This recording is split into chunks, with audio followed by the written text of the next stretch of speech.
Welcome to 4 hours of Earth and space facts to fall asleep to. The problem with modern sleep doesn't lie in the pillow, but in the storm inside the mind. Chain thoughts, sudden memories, nameless worries. Jung reminds us, until you make the unconscious conscious, it will direct your life, and you will call it fate. Tonight, we choose a different path, to use gentle knowledge to return the unconscious to stillness. Facts about Earth and the cosmos, told slowly, evenly, like the sound of waves far offshore. I promise to bring you a 4-hour experience designed as a ritual of restoration. Breathe slowly. Listen deeply. Let the numbers, phenomena, and scientific stories become a subtle lullaby. Each planet is a mirror reflecting the inner world. Every gust of wind, every flash of lightning is a spark of awareness. When curiosity is soothed, the nervous system relaxes. When we gaze up at the sky, fear shrinks. Lay down the weight of the day. Close your eyes and travel with me from the calm soil beneath your feet to the silent edges of space, where knowledge doesn't awaken, but gently lulls you to sleep. Your Jupiter and Europa is an epic painting, both fierce and meditative. Amid Jupiter's immense storm fields, we hear the pulse of the collective unconscious, where every cyclone, every bolt of lightning, every frozen ocean is an archetype. Jung once wrote, "In all chaos there is a cosmos. In all disorder, a secret order."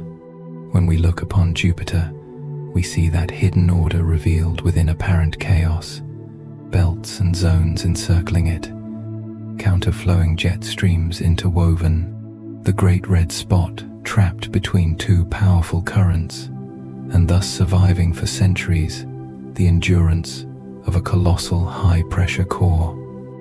And then comes its younger sibling, Red Spot Jr., born when 3 white ovals merged and shifted from white to red, a mesmerizing albedo shift, evoking the feeling of a shadow within the psyche changing color. Science describes the structure.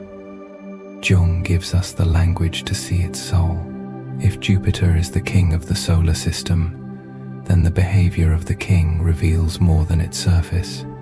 In 1994, shoemaker Levy 9 plunged into it, leaving dark scars across the clouds, and Galileo's camera, still en route to its destination, captured that fateful moment, the first time humanity ever witnessed a comet colliding with a planet. Awakened by the hammer of the cosmos, Jupiter taught us that the secret order also includes trauma and recovery. Just as the unconscious pushes a buried memory upward, so we can finally face it. When the Galileo probe dove into Jupiter's cloud layers in 1995, it happened to fall right into a desert, a hot spot far drier than predicted. That impact shook old models but opened bold new hypotheses. Heavy elements like argon, krypton, and xenon were found richer than in the Sun, implying that Jupiter nourished itself with ultra-cold material from beyond the outer solar system before gathering its massive gas envelope. In Jung's words, enlightenment rarely comes from the bright zones. It arrives when we plunge into darkness and learn to listen to what the dark has to say. One does not become enlightened by imagining figures of light, but by making the darkness conscious. The latter procedure, however, is disagreeable and therefore not popular. 2 decades later, Juno, carrying a microwave radiometer, MWR, to see through clouds with waves, detected water at the equator around 0.25% by molecules higher than earlier estimates, indirectly answering that ancient fall into the desert. Like a psychoanalyst returning to an unfinished dream, Juno proved that a single slice never represents the whole. To know the true water content, one must probe deep and wide across many layers, many latitudes. The weather of Jupiter is a symphony of vortices. They consume smaller storms to grow, fueled by the planet's rapid rotation and jet streams, plunging thousands of kilometers below the cloud tops. Lightning there isn't just a flash. Juno has even observed transient luminous events, such as sprites and elves high in the atmosphere. In Jungian symbolism, these are eruptions of primal energy from the unconscious, dangerous, yet rich in transformative potential. Then comes the Galilean quartet, four faces of a mandala revolving around the king. Io, fiery, with nearly 400 active volcanoes driven by tidal heat. Raw instinct not yet tamed. Ganymede, possessing its own magnetic field. Proof of a living liquid core like an ego self-axis strong enough to defend itself. Callisto, ancient and cratered, yet perhaps hiding a deep salt ocean, a vault of memory still untouched. And Europa, its icy surface cracked like fissures in the collective memory, covering a global ocean 60 to 150 kilometers deep, where salt and CO2 may rise to the surface. In Jung's symbolism, the sea is the unconscious. The sea is the favorite symbol for the unconscious, the mother of all that lives. On Europa, that mother sea may not be mere metaphor. It could be a literal cradle of life.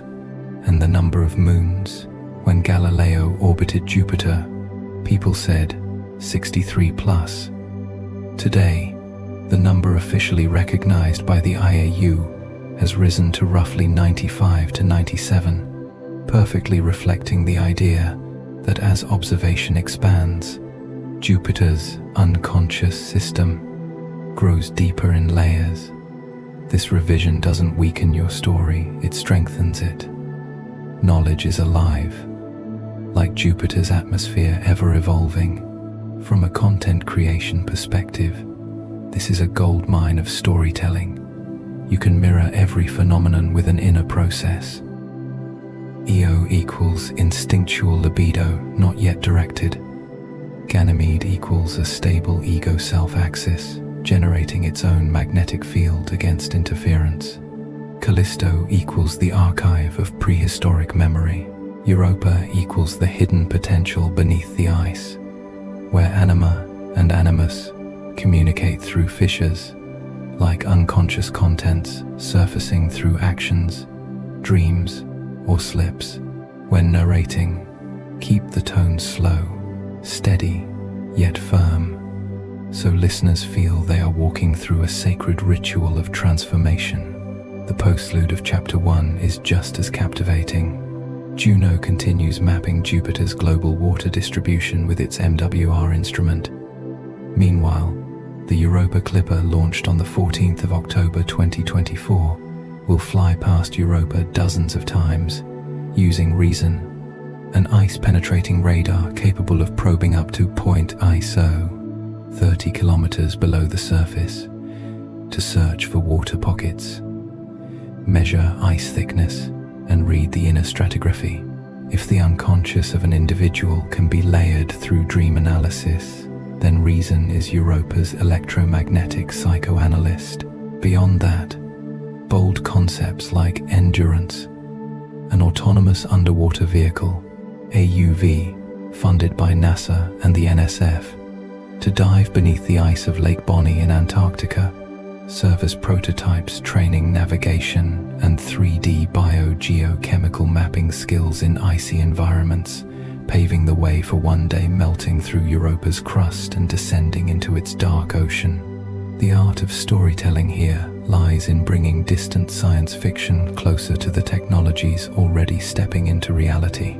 But why do these stories both lull and awaken? Because they offer the listener a pattern. The universe has a secret order. Surface chaos does not negate depth. The sleepless, anxious mind can learn from Jupiter to let storms exist. Give them a space between two jet streams. Do not suppress them. Contain them within structure. The lost or disoriented soul can learn from Europa. Beneath the cracked ice lies a warm sea where potential life is preserved. And finally, what is the meaning of this grand quest? Jung answers with a line we should keep intact as a promise to the listener for the 4 silent hours ahead. As far as we can discern, the sole purpose of human existence is to kindle a light in the darkness of mere being.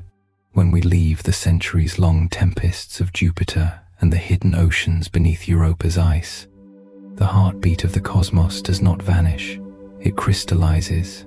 The sea of the collective unconscious transforms into the stone of character, where chaos settles, where the secret order becomes solid. Jung reminds us, no tree, it is said, can grow to heaven unless its roots reach down to hell. The roots of the dark heat, pressure, impurities are the very conditions that allow matter to blaze into diamond. Just as humanity, to ascend, must pass through the fire and the long night of the ego. Thus, the diamond age of supermaterials is not merely a story of physics. It is a beautiful metaphor for individuation, the process of becoming whole. Let's begin with a single, tangible stone. The Hope diamond. Its blue hue comes from traces of boron impurity, yet what fascinates more is its red afterglow, the lingering phosphorescence that remains after ultraviolet light fades. Researchers at the Smithsonian believe this phenomenon arises from the interplay between boron and nitrogen imperfections that, paradoxically, create an unmistakable signature of light. Symbolically, it is how the unconscious uses flaws to shine. But we need not wait for nature's ritual of heat and pressure. Humans have learned to reconstruct it in the laboratory. In 1954-55, at General Electric, Tracy Hall and colleagues created the first synthetic diamonds via HPHT, high pressure, high temperature, recreating Earth's mantle within steel and carbide. That was the moment humanity laid its hand upon a cosmic covenant, turning black carbon into brilliance through the discipline of compression. From there, the great family of supermaterials emerged. Element 6, a division of De Beers, became the industrial driving force, supplying synthetic diamonds for drill bits, cutting tools, optical windows, and high-energy components. A world where precious stones were not for display, but for labor in the harshest environments. And as technology shifted from recreating Earth's core, HPHT, to building artificial atmospheres through CVD chemical vapor deposition, we began to speak of diamond wafers, not just gemstones. From carbon rain in vacuum chambers, polycrystalline diamonds grow into laser windows, microwave waveguides, and thermal spreaders. Numbers tell the story. Diamond's thermal conductivity reaches to 1,000, 500, 2,000, 200 W, mK, roughly 5 times that of copper, meaning it pulls heat away from hot spots so swiftly that most materials cannot keep pace. In Jungian terms, this is the psyche's ability to conduct tension outward, to release pressure before fracture. A skill of the mature ego. Let's go further. CVD diamond optical windows in high-power lasers let intense beams pass without distortion from thermal lensing. Their ultra-wide spectral range from UV to far infrared, combined with chemical stability and resistance to harsh environments, makes them the shield of light in engineering. Symbolically, they are the lens of consciousness, clear, undistorted, standing firm against the thermal storms of life. In the miniature world, diamond-based NEMs exploit high elastic modulus, large Q factors, and endurance under extreme temperature and electric fields, enabling sensors, mechanical resonators, and low-energy devices. Here, diamond is not just hard, it is refined. At nanoscale, every surface loss becomes visible, and it is the crystal order of diamond that keeps vibrations pure. In Jung's language, that is inner discipline. The more intricate the system, the stronger its foundation must be to preserve its natural frequency amid chaos. Then comes the summit of pressure, the diamond anvil cell. Two opposing diamond tips pressing together, creating static pressures exceeding Earth's core is greater than or equal to 360 gigapascals, unlocking the chemistry and physics of the untouchable zones. In symbolic language, this is the trial at the limit, pushing matter and consciousness to extremity, so that hidden structures may appear. Diamond even transforms when doped. Boron-doped diamond becomes a p-type semiconductor, even superconducting at around 4K. A beautiful paradox. The hottest material with supreme thermal conductivity, holding within it the coldest quantum state. When purified enough, if the post-silicon future demands materials that endure high electric fields, dissipate heat efficiently, and operate amid radiation or extremity, then diamond is a worthy contender. This story carries with it an ancient detour. Carbonado, the cosmic diamond. Every sylph. It is black, polycrystalline, and porous, found mainly in Brazil and the Central African Republic. And unlike typical diamonds, it is not associated with kimberlite pipes. Certain microstructural characteristics have led many scientists to suggest either an extraterrestrial origin or a CVD-like growth mechanism under rare conditions. Though debate continues, Carbonado reminds us that the boundary between Earth and the cosmos is not rigid, just as the boundary between consciousness and the unconscious is never sealed. There is always a line of permeability. In Jungian meaning, the diamond resonates with the lapis of alchemy, the philosopher's stone, the goal of the inner opus. Jung viewed lapis as an image of the self-wholeness that transcends opposites. When black carbon transforms into diamond through the ritual of pressure, heat, and time, we see a map of psychological transformation, facing the shadow, enduring compression, layer by layer discipline until a deeper I crystallizes. And Jung emphasized, one does not become enlightened by imagining figures of light, but by making the darkness conscious. The latter procedure, however, is disagreeable and therefore not popular. In both the laboratory and the analytic chamber, light is always prepared by darkness. So what is the Diamond Age?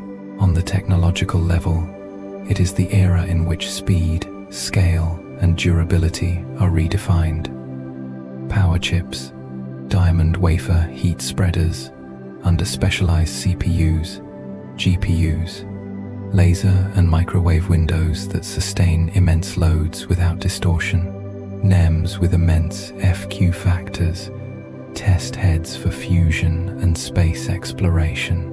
On the symbolic level, it is the moment when we stop worshipping what glitters and begin to honor the process of crystallization itself, choosing the right conditions, letting time do its work, placing the impurities in just the right place so that flaws become signatures.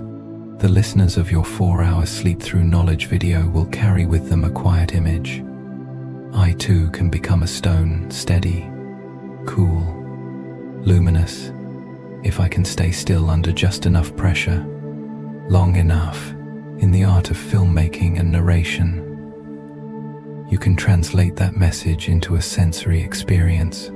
Macro shots of polycrystalline surfaces gradually shifting into luminous wafers, visualizations of heat flow drawing away from hot spots, the soft hum of a CVD furnace, a voice paced slow and even, like atomic layers depositing in silence.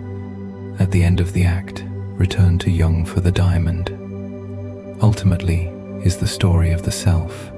All that is outside also is inside. Be damned. And materials science, when told rightly, becomes a mirror of the inner world. Finally, let Jung's gentle yet resolute reminder guide your film's closing. One does not become enlightened by imagining figures of light. Let your video be both a lullaby and a crucible where the listener falls asleep peacefully, and upon waking carries a new inner order, a quiet diamond lattice forming within after this diamond age, where the crystalline lattice teaches us lessons of discipline and endurance. We lift our gaze toward the sky and meet another paradox. Venus, Earth's twin, not transparent but shrouded in acidic clouds. Not an excellent conductor of heat like diamond, but a keeper of it to an extreme. If Act 2 gave us the metaphor of the crystallized self, then Act 3 is the lesson in the cost of imbalance when energy becomes trapped. The system escapes into chemical and climatic chaos. In Jung's language, no tree, it is said, can grow to heaven unless its roots reach down to hell. True growth always passes through darkness. Venus is the magnified mirror of that law. Carl Jung Depth Psychology. The Venus Express mission of the ESA, arriving in 2006, began with an act of penetrating the clouds. Its infrared and near-infrared channels on the Vertis instrument mapped the heat beneath the thick atmosphere, while discovering gigantic double-eyed vortices at the South Pole, a twin cyclone swirling in sulphurous night. The image is both scientific and symbolic, the pole of a planet possessing an eye to gaze upon itself, like the unconscious peering into its own tension-filled center. Venus's breath is superrotation. Although the planet itself takes 243 Earth days to spin once, its upper atmosphere completes a full circuit in only about 4 Earth days. Energy is bound and carried in a colossal ribbon of motion, whipping endlessly around the planet. In Jungian metaphor, this is when an unconscious content grows too strong. It overwhelms the natural movement of the ego, forcing everything to revolve around it. Scientifically, this superrotation arises from the complex interaction of Rossby waves, Kelvin waves, and thermal tides, the currents, transferring momentum that sustain the ceaseless spin. As we delve into Venus's climatic tragedy, it tells a chilling what-if story. If surface water once existed, a classical hypothesis, then the oceans would have evaporated as the sun brightened. Without a global magnetic field, Venus exposed itself to the solar wind. Hydrogen and oxygen stripped from the upper atmosphere through its induced magnetosphere, driving the greenhouse feedback further and locking the planet into a carbon dioxide prison. Yet recent studies strongly question even that. The dry interior of Venus may suggest it never possessed oceans like Earth at all. What is certain is its present state, a surface around 465 degrees Celsius, 870–900 degrees Fahrenheit, and a pressure of to 92 bars, crushing as if nearly a kilometer deep beneath Earth's sea, within its sulfuric acid clouds. The question of lightning remains debated. Earlier missions hinted at it. More recent data and modeling suggest that if lightning does exist, it is rare, far less frequent than once thought. On the symbolic plane, sometimes we hear the thunder of the unconscious, but often the charge accumulates silently, without a flash, slowly eroding the structure from within. The geological heart of Venus does not sleep. From the radar archives of Magellan in the 1990 seconds, scientists have matched images taken at different times and found vents that had changed shape, new lava flows, convincing evidence that volcanoes are active or have erupted in the recent past. This matters because it shows that the planet's inner heat flow remains strong. In Jungian language, the system's primordial energy, libido, has not died. It is merely imprisoned beneath clouds and pressure. And what of the ancient highlands, the tesserae, their folded, multi-layered surfaces? Debate remains open. Some once considered them granite signatures, implying the presence of water, but newer morphological analyses favor a stacked volcanic crust, consistent with a hyper-greenhouse. Water-poor world. The message here.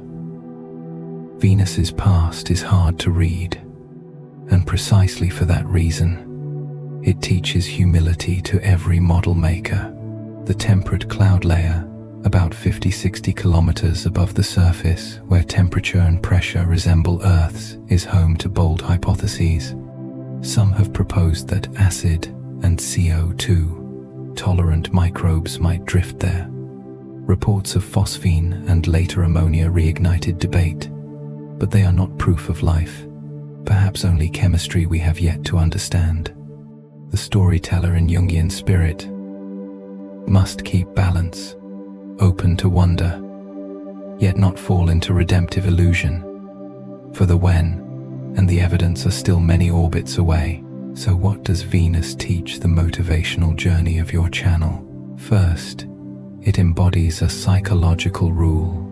Jung wrote in Ion, the psychological rule says that when an inner situation is not made conscious, it happens outside, as fate. When energy is locked away as heat is trapped beneath CO2 clouds, the system enacts its conflict through extreme phenomena. Pressure soars, rivers of lava seek new paths, the sky whirls once every 4 Earth days.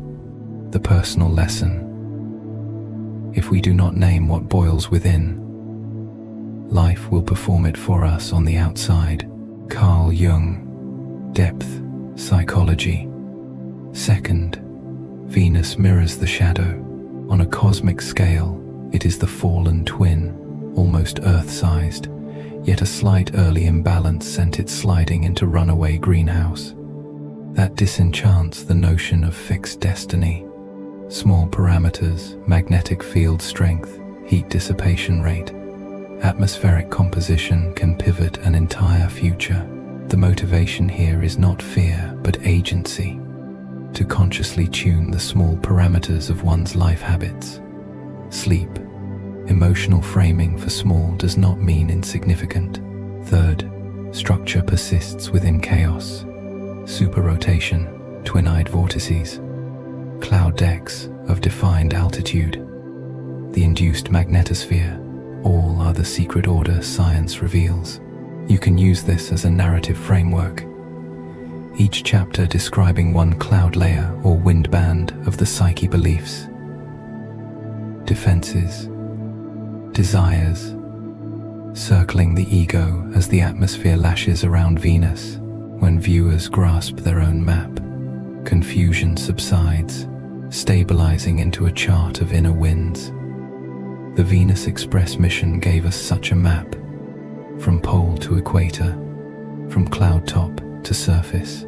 European Space Agency. Finally, Venus is a reminder of the ethics of perception. Serious science knows how to keep silence for uncertainty. Are lightning flashes frequent or rare? Did oceans ever exist? Is there any sign of life in the clouds? Jung's attitude is the same. Do not proclaim, observe until the image emerges from the background. As radar composites over years reveal events' subtle change, that stance shapes a narration that soothes without dulling the intellect, gentle, slow, image-rich, and respectful of truth still unfolding. Beyond the sulfur-yellow clouds and the super-rotation, the symphony of a system trapped in its own energy, we move to another hunt, the pursuit of ultimate order. If Venus warns of the price of imbalance, Stephen Hawking staked his life on the possibility of finding a unifying principle, the secret order underlying the cosmos. In Jung's words, in all chaos there is a cosmos. In all disorder, a secret order. When the turbulence of the heavens no longer haunts us, the remaining question is, what is that order, and how do we name it? Act 4.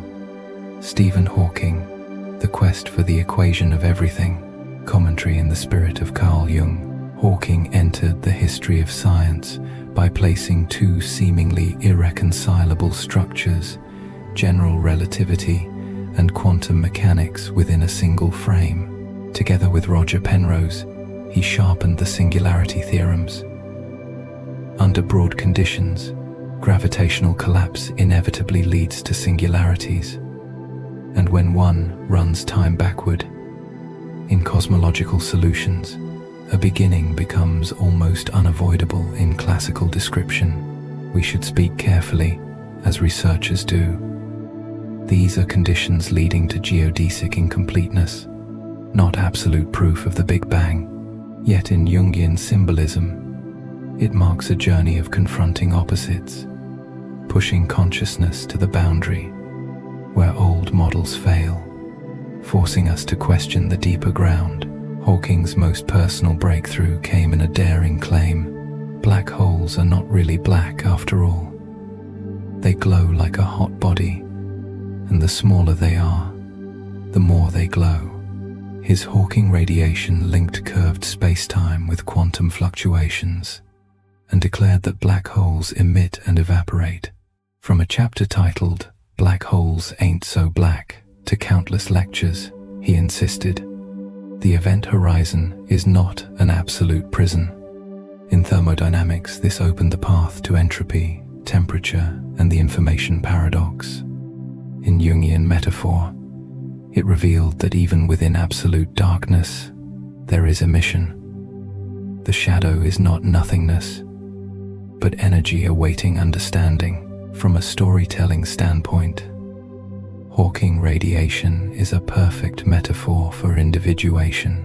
Right at the boundary where we believe nothing can escape, consciousness can still extract meaning from chaos, transmuting darkness into insight. Jung wrote, "The psychological rule says that when an inner situation is not made conscious, it happens outside as fate. The black holes of life, impulses, fears, shame, when sealed off, will enact themselves externally. To make the unconscious conscious is the radiation that prevents the system from collapsing into total silence." Yet Hawking was more than equations. He was a symbol of endurance. Diagnosed with ALS at 21, his voice synthesizer became the instrument for his mind's music, and books like A Brief History of Time brought cosmology to the public. Even while clearly stating his atheism, he still used the metaphor "mind of God" to describe the horizon of comprehension. If we do discover a complete theory, it would be the ultimate triumph of human reason, for then we would know the mind of God. Here, God is the law of nature itself, the secret order, Jung said, we can sense amid chaos. Hawking reminds us, look up at the stars, never give up the minimalist moral code of science, and the quiet echo of Jung's call to consciousness. Hawking's dialogue with string theory, M theory, is essentially an effort to find an overlapping map between relativity and quantum theory. In the grand design, he describes a universe, and possibly a multiverse, with 11 dimensions of space-time, 1 time, plus 10 compact spatial dimensions, where different theoretical maps merge into the framework of M theory. In an empirical spirit, the community looked to LHC, CERN, as a place that might reveal traces of extra dimensions, even micro-black holes that evaporate instantly. The result? No evidence so far. Atlas, CMS, have set ever higher mass limits, narrowing the parameter space of many models. But rather than a failure, this is an act of discipline, daring to let data retune the hypothesis. And for a Jungian storyteller, It is a lesson in humility before the unconscious, accepting not yet known as a mature state. A subtle point should also be noted. The popular virtual particle pair examples near the horizon are often used to demonstrate Hawking radiation, but a more precise description is tied to field dynamics and effects like UNRRA in curved space-time. The spirit of the story doesn't change. Black holes emit thermal radiation, but the deeper physics shows that even light from darkness is more complex than common illustrations. This is a perfect opportunity for your video. Keep the imagery simple to soothe the listener, while leaving hooks for the curious to dig deeper. Place Hawking beside Jung and we see two parallel arcs. One seeks to unify the laws, the other to unify the self. Both run up against a ceiling at singularity, where old language and the old ego break. Jung wrote in Memories, Dreams, Reflections, "As far as we can discern, the sole purpose of human existence is to kindle a light in the darkness of mere being." Hawking turned that statement into strategy, kindling light precisely where we assume absolute darkness, the black hole, and on the human plane, he did the same with ALS, transforming adversity into energy that inspired a generation. Through both science and humor, perseverance and clarity. After following Hawking in his search for an equation of everything, the attempt to bridge the opposites of relativity and quantum mechanics, we step into a paradoxical mental experiment. Scenarios for destroying Earth. This is not a blueprint for annihilation. It is a cognitive exercise to illuminate the deep structures of nature and the ethics of scientific work. As Jung reminds us, the psychological rule says that when an inner situation is not made conscious, it happens outside. As fate, by naming apocalyptic fears as ideas, we reclaim agency so they do not solidify into fate outside us. Carl Jung, Depth Psychology, Act V. How to Destroy Earth and Why It's Hard. Commentary in the Spirit of Jung. 1. Black holes. The idea of swallowing Earth with a black hole sounds as neat as deleting a file. But serious physics does not support that script, even though some theoretical models allow ultra-high energy collisions to create micro-black holes. Such objects, if they exist, would evaporate extremely quickly via Hawking radiation, unable to grow by eating surrounding matter. And even the highest energy experiments like the LHC have been vetted for safety by cosmological evidence. Nature continuously tests at energies beyond the LHC through cosmic rays, and Earth, as well as far denser bodies, remains unharmed. In other words, nature has run the experiment for billions of years. In Jungian terms, the black hole is a beautiful metaphor for the shadow. We think nothing can escape it, yet even black holes in modern theory glow in a subtle way. This encourages a sober stance. Do not inflate evil. Understand it. Understanding is the first flame against the dark, dragging Earth into the sun. A thought experiment in technique. Use a conveyor belt of gravitational assists. A long series of asteroids repeating gravity assists to sap Earth's orbital energy, making it slowly fall into the sunday. In theory, dynamical analyses can sketch passing plays that shift a planet's orbit over unimaginably long timescales. In practice, this is a mega project beyond our capability, coordinating thousands of bodies, extreme precision, cascading risks. Symbolically, this is slow self-annihilation. Rather than explode, a system chooses to plunge into its own hot center. The Jungian lesson is every day.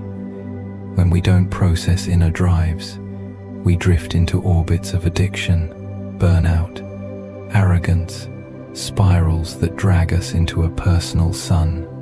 Antimatter bomb.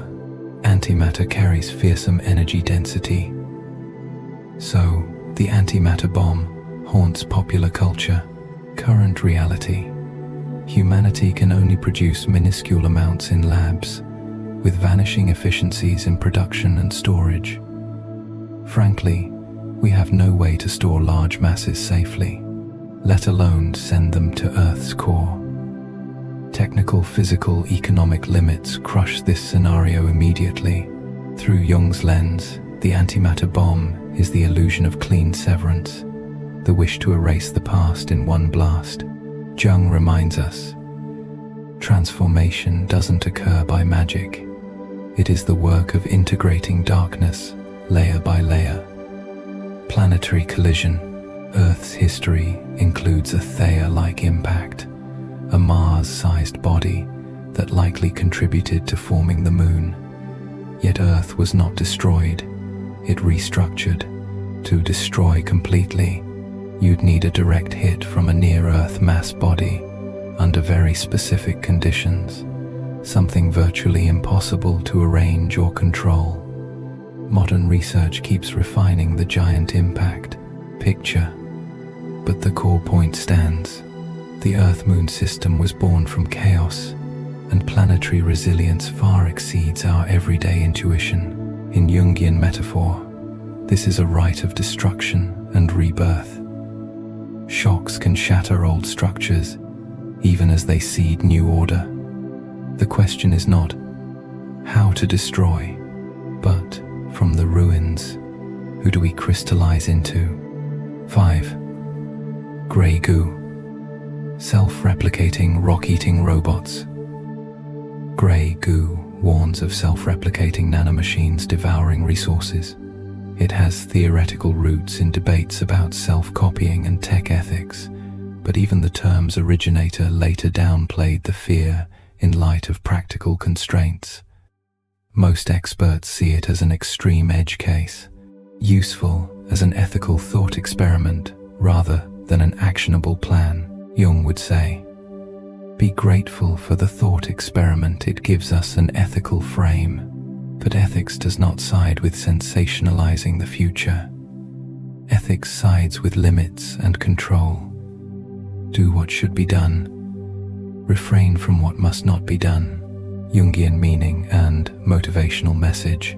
Synthesizing the 5 scenarios yields 3 axes of meaning.